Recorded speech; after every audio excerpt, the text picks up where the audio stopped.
Hello, my name is Celia Llamas and I will be discussing meta paradigms.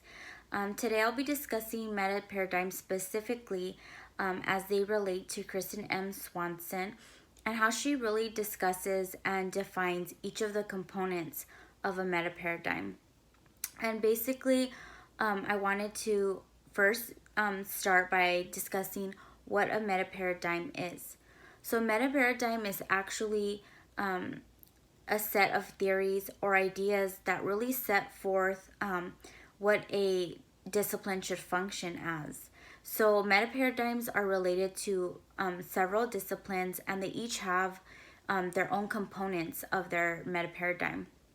So, today specifically, we will be discussing nursing and its meta paradigm and the components of the nursing meta paradigm.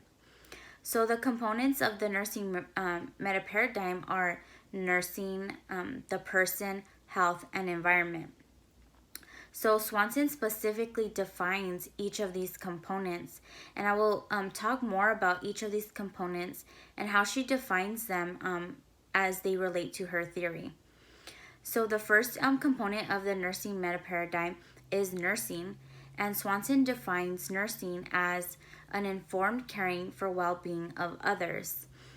She states that this informed caring is about empirical knowledge and about relating this knowledge to other disciplines. And I found this interesting because it is true that nursing relates to many different disciplines, and we see this in healthcare and in the hospital setting specifically. For example, when we are taking care of a client or a patient in the hospital setting, there are several different disciplines and interdisciplines that really come together to form the healthcare team and to plan and execute this care plan for a patient to really make sure that they get the best quality of care. So the next component of the nursing paradigm, meta paradigm, is the person. And Swanson actually defines the person as a unique being and the wholeness of the person, not just the physical side of a person.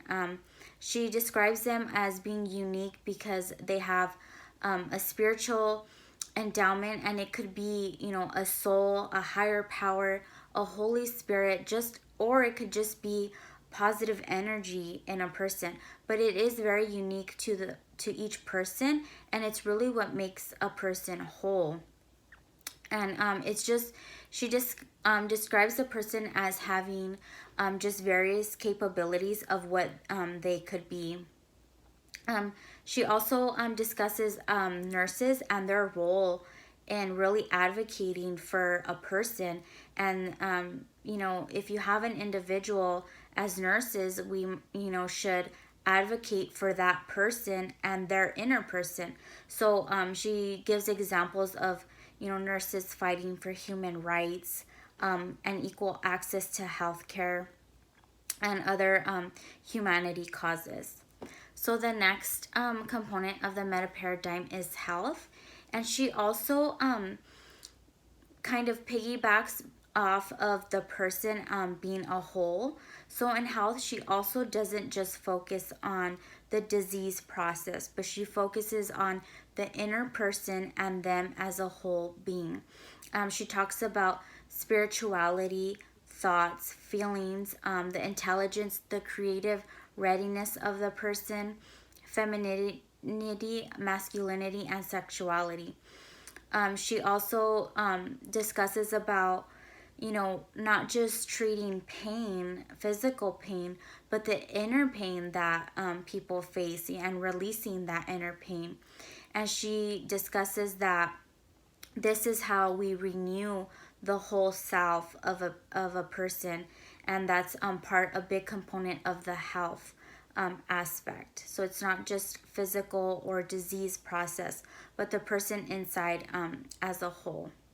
So the last meta paradigm component is environment, and she discusses environment to be situational. So depending on the person, and where they are. She states that there's many influences on someone's environment, and this could be cultural, social, and political and economic. So those are the four components of the nursing meta paradigm as they relate to Kristen M. Swanson.